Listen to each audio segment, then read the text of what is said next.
Bonjour à tous. Assez régulièrement, je pars en expédition pour essayer de trouver des nouveaux Picsou, des nouveaux Mickey pour agrémenter ma collection. Et le week-end dernier, je suis parti en week-end à Oslo, en Norvège, où j'ai pu découvrir deux bouquineries, où j'ai pu retrouver pas mal de numéros qui manquaient à ma collection et de numéros assez originaux.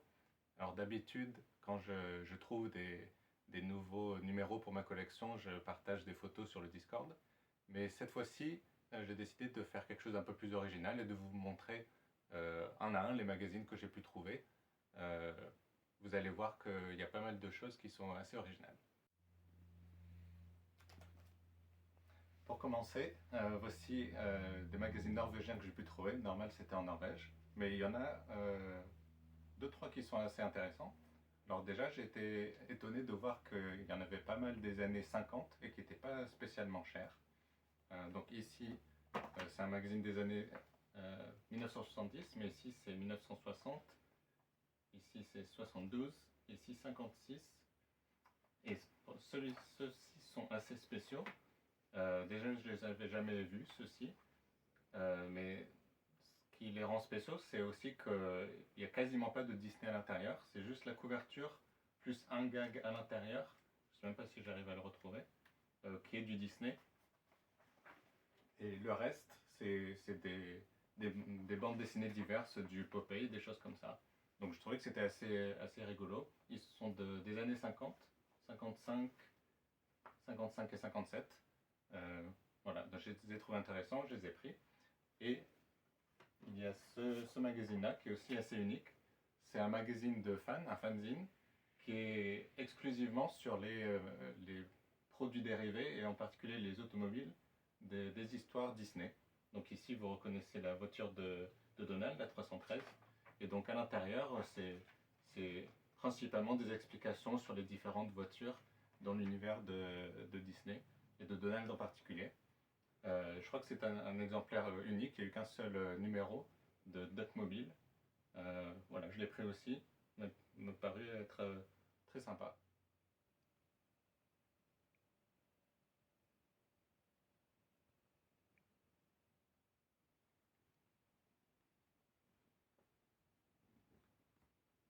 Et voici un nouveau pays dans ma collection. C'est pas tous les jours que c'est le cas. C'est le Brésil où j'ai trouvé trois numéros brésiliens. Tio Patinhas, ce Mickey et Almanaque do Pluto. Voilà, de façon vraiment impromptue dans une des deux bouquineries norvégiennes. Donc c'est mes premiers numéros brésiliens. Rien de très spécial à part ça. Des numéros des années 80. Pas en super bon état, mais bon, le fait que ce soit les premiers de ce pays-là font qu'ils sont spéciaux. J'ai aussi trouvé beaucoup de magazines américains qui sont une bonne partie de ma collection maintenant, depuis que j'ai trouvé des magazines bon marché ici à Stockholm. Donc je vais vous montrer un peu les principaux items que j'ai pu trouver. Alors on a d'abord les Donald Duck Adventures, qui sont assez récents, je crois que ça date du début des années 90. Et j'en avais déjà quelques-uns, donc maintenant j'en ai un peu plus. Et leur particularité, c'est qu'ils ont été édités sous deux éditeurs différents. Il y a Gladstone que vous connaissez bien, et il y a aussi Disney Comics, donc la propre maison d'édition de Disney, qu'on reconnaît avec ce logo ici. Donc il y a à peu près la moitié de chaque que j'ai pu trouver. Et donc je crois, je ne sais plus combien il y en a de chaque série, mais c'est peut-être une trentaine ou une quarantaine de chaque série. Donc là, c'est à peu près 10 de plus dans chacune de ces séries. Ensuite, j'ai pu trouver pas mal de Mickey Mouse. Un peu plus vieux peut-être. Oui, sans doute un peu plus vieux que les Donald Duck. Je crois que ceux-ci sont des 71, début des années 70. Donc j'ai pu trouver des magazines assez anciens, ce qui est toujours agréable. Et on peut reconnaître qu'ils sont assez anciens parce que c'était sous l'éditeur de Gold Key. Donc c'est comme ça qu'on reconnaît qu'ils sont assez anciens. Et je ne crois pas que ce soit le cas pour ceux-ci, mais quand ils sont encore plus anciens, il y a un éditeur en particulier que je vais vous montrer. Et ici vous voyez les plus récents qui sont avec Gladstone. Donc ça, c'est à partir de la fin des années 80. Et enfin, pour terminer avec cette série, des Uncle Scrooge. Pareil, vous pouvez voir les Gold Key pour les magazines plus anciens. Et après, c'est passé sous Whitman, puis sous Gladstone. Ici, c'est le numéro 250. Et le premier ici, je ne sais plus exactement, ça doit être dans les 120, quelque chose comme ça. 80, ouais. Numéro 81 de 69. Voilà. Donc cela était un peu plus cher dans les bouquineries, mais je trouve que ça vaut le coup.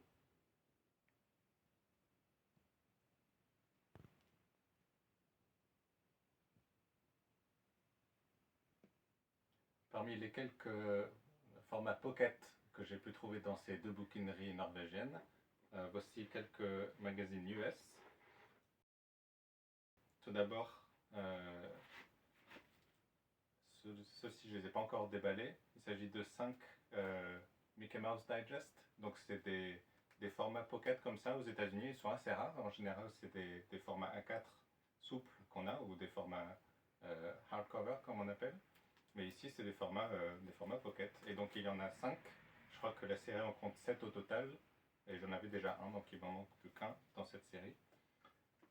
Et celui-ci, c'est pas une BD, mais j'ai trouvé que c'était assez original.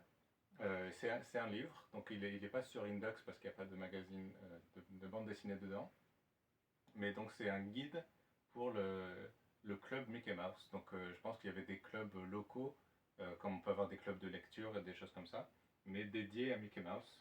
Et donc c'est un peu un guide d'introduction à comment faire pour bien s'intégrer à ces clubs-là. Et donc ce guide date des années 70, je crois 1975. Il est pas en très bon état, mais je l'ai jamais vu avant. Et je trouve que c'est un témoin intéressant et rigolo de son époque où les clubs comme ça existaient. Et voici d'autres magazines américains. Cette Duck Hunt norvégienne a été assez prolifique en magazines américains. Donc je vais vous montrer une autre partie des magazines américains que j'ai pu trouver. Alors tout d'abord des Mickey Mouse. Je crois que ce sont seulement ces deux-là. Celui-là est pas très vieux, 71. Et celui-là est un peu plus vieux, on peut le reconnaître avec le logo Gold Key, qui correspond au magazine des années 60, peut-être début des années 70. Voici. Ensuite, pas mal de Donald Duck. Je ne vais pas tous les montrer un par un, mais seulement ceux qui sont les plus intéressants. Certains ont encore l'étiquette. Donc les Gladstone, ils sont en général assez récents. Celui-là est de 87, donc c'était vraiment le tout début de la reprise des BD Disney par Gladstone, au moment où Don Rosa les a contactés.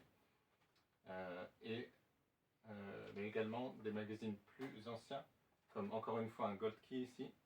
Gold Key qui date de 71. Et je crois que j'ai quelques autres Gold Key par ici.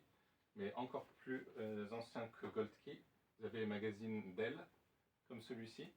Vous pouvez voir qu'il est assez ancien, notamment à cause du prix de 15 centimes, et la date de 1961 pour celui-ci. Donc voici un Dell et des Whitman qui correspondent à peu près à la même époque que Gladstone. Et ici, on voit que c'est la fin de l'époque Gladstone avec ce papier très bon marché. Whitman, un autre Gold Key, etc. Donc vous voyez que cette chasse a été assez prolifique en Donald Duck, en particulier les Gold Key et quelques Dell. Celui-ci date de 1980. Nous avons enfin quelques Walt Disney Comics, qui est sans doute le magazine le plus connu. Et encore une fois, on a un Dell ici. Ce Dell-là date de 1960. Et il est plutôt en bon état pour son âge. Et bien sûr, quelques Gold Key, quelques Gladstone. Et encore un autre Dell ici. Celui-ci date de 61. Un Mickey Mouse Adventures qui est passé par là. Et un peu plus original, j'ai trouvé ce coffret ici. Je ne connaissais pas du tout cette présentation. Et c'est un recueil des magazines Uncle Scrooge américains des années 70. Et c'est simplement un recueil de différents magazines de cette époque. Il doit en avoir une douzaine ou une quinzaine là-dedans. Ça correspond à 25 à 47, donc ça fait 22 magazines à l'intérieur. Je ne connaissais pas du tout ce format, donc je ne sais même pas si c'est une rayure amateur ou si c'est quelque chose d'officiel. J'ai rien trouvé à ce sujet sur Index. N'hésitez pas à indiquer dans vos commentaires si vous avez des informations à ce sujet. En tout cas, c'est une belle pièce, je trouvais. Et voilà, on a presque fini avec les magazines américains. Il y en a encore un morceau que je voudrais vous montrer. Et nous voici à présent à la dernière partie des magazines américains que j'ai pu trouver dans ces deux bouquineries norvégiennes. Je vais vous les montrer maintenant. Ils sont assez diversifiés. Nous avons d'abord ce Christmas Parade de 1988. Je pense que c'était une série assez courte. Nous avons ensuite un Gladstone Giant qui faisait partie des séries un peu dérivées de Gladstone sur un papier assez bon marché. Donc je pense que c'était à la fin de l'époque Gladstone. Nous avons ensuite Autumn Adventures, qui était également une série qui a assez peu duré, puisqu'il n'y a eu que 2 numéros. J'avais le numéro 2, voici le numéro 1. Et nous avons ensuite DuckTales, qui est une série qui a connu 3 éditeurs différents, dont Gladstone. Et ici c'est donc Gladstone, donc numéro 1 et numéro 11. Donc l'une des 3 séries de DuckTales au début des années 90, qui correspond à la série La Bande à Picsou. Un autre magazine un peu ésotérique, Junior Woodchucks, donc les Castors Junior.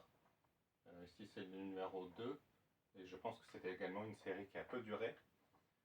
Et voilà un autre magazine ésotérique, Super Goof, Super Dingo. Il n'y a même pas de numéro écrit dessus, ici c'est le numéro 50 de 78. Je pense que c'était l'un des derniers numéros de cette série. Un peu plus classique, c'est Mickey Mouse. Donc célébrant les 60 ans de Mickey, c'est donc en 1988.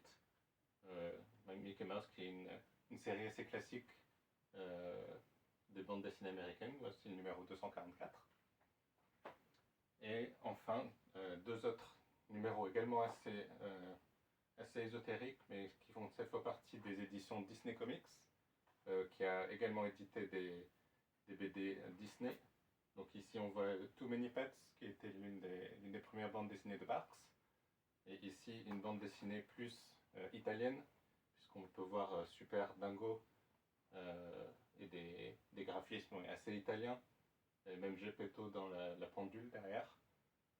Donc voilà, deux Disney Comics avec des tranches indiquant les titres de ces histoires. Un pour une histoire américaine et un pour une histoire italienne. Ok, dans ces bouquineries norvégiennes, j'ai aussi trouvé de façon assez étonnante des magazines espagnols qui sont assez rares, même en Espagne. On trouve souvent des Don Mickey, mais c'est à peu près tout. Ici, j'ai trouvé des magazines espagnols et également portugais, comme je vous ai montré tout à l'heure. Celui-ci est portugais, Pateta et Compagnia. Les portugais sont assez fréquents à trouver, mais comme je vous ai dit, les magazines espagnols un peu moins. Donc Pateta et Compagnia et Disney Especial, voilà, également un magazine au format pocket. Tout comme ceux-ci ici, également portugais, les 12 travaux de Donald, une histoire assez connue, une histoire italienne assez connue. Pato Donald, un autre, et celui-ci également. Celui-ci est espagnol, je crois. Non, portugais, pardon, mais celui-ci est espagnol. Et voilà, il est marqué que c'est une édition spéciale de Don Mickey. Donc voici pour ces magazines pocket espagnols et portugais. J'ai aussi trouvé ce livre en norvégien. J'ai essayé d'éviter les magazines norvégiens trop typiques, mais celui-ci est un peu plus spécial. Donc c'est un peu un équivalent de Castor Junior, mais spécial magie. Je crois qu'il y a eu un équivalent en France, je me souviens plus du nom. Euh, voilà, que j'ai trouvé sympathique, mais pas de BD Disney, donc il sera sans doute pas sur Index. Et enfin, ces trois magazines espagnols. Dumbo était une franchise assez connue en Espagne. Et on peut voir que les personnages de Picsou, Gontran et Grand-mère Donald ont l'air assez jeunes, entre guillemets, d'être assez vieux style, entre guillemets. Et ce magazine date de 78. Ce magazine également, Boron el Fugitivo. Voilà, c'est une histoire classique du fantôme noir, avec un design assez étrange. Et enfin, celui-ci, Yo Donald, que je ne connaissais pas, qui date de 86, pas vraiment ancien, mais je ne connaissais pas cette publication. Donc voici pour les magazines espagnols, portugais que j'ai pu trouver le week-end dernier. Et nous voici maintenant à la dernière partie de cette découverte norvégienne. Vous avez vu qu'il y a déjà pas mal de variétés. J'ai encore 2-3 surprises à vous montrer avec ces derniers magazines ici. Alors j'ai trouvé tout d'abord des magazines français. J'ai trouvé ce journal, ce Mickey Parade bis. J'ai pas mal de mal à en trouver en France, donc en Norvège c'était encore plus compliqué. Il n'est pas en très bon état, mais c'est un numéro bis, le 1301. J'ai également trouvé ce petit livret, Culture d'aujourd'hui sur Walt Disney. Je pense que c'était juste à l'ouverture de Disneyland. Il y a eu cette espèce de magazine un peu promotionnel. Pas vraiment des BD, mais plus une histoire un peu du studio Disney de manière générale. Pareil, je ne connaissais pas vraiment ce livret, je ne pense pas l'avoir déjà vu. J'ai également trouvé ces deux histoires, encore une fois, pas de Disney, mais j'aime bien ce style un peu ancien. Je ne sais pas exactement de quand ça date, 1978. Et les dessins sont vraiment naïfs, j'ai trouvé.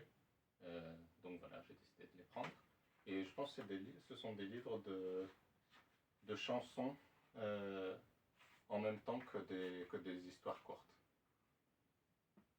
J'ai trouvé 2 Picsou Magazine, que voici, que je n'avais pas. Je pense qu'ils ne sont pas extrêmement rares, mais ils étaient en bon état, je les ai pris. Ici, 2 magazines norvégiens que j'ai oublié de vous montrer tout à l'heure, 1958 et 1967. Rien de très très spécial, mais pour leur âge, ils sont plutôt bien conservés. Et enfin, un nouveau pays dans ma collection. Je vais montrer le Brésil plus tôt. Et voici maintenant la Russie. Donc ce sont mes premiers numéros russes dans ma collection. Ils datent de 90 et 91. Donc à moitié URSS, à moitié russe. Et plutôt en bon état. Et on peut ici voir encore une fois une promotion de Disneyland à son ouverture. Et celui-là en particulier, j'ai bien aimé la typo sur la couverture. À part ça, rien de très spécial. Des histoires, ici ça a l'air d'être du Vicar. Des histoires assez classiques, mais en russe. Voilà pour toutes ces découvertes. J'espère que ça vous a plu de les parcourir avec moi. Vous pouvez voir derrière moi ma nouvelle bibliothèque que je vais vous présenter plus en détail dans une vidéo à venir, puisque j'ai pu enfin regrouper tous les numéros de ma collection à un seul endroit. Et il y a pas mal de choses à vous montrer, pas mal de choses que je ne vous ai pas trop montrées jusqu'à présent. Plein de pays différents, plein de magazines différents, aussi des différentes manières de présenter les magazines dans ma collection, des différentes figurines, plein de choses. Donc, en attendant cette vidéo, je vous dis à bientôt. N'oubliez pas de commenter, de partager cette vidéo, de vous abonner, et je vous dis à la prochaine.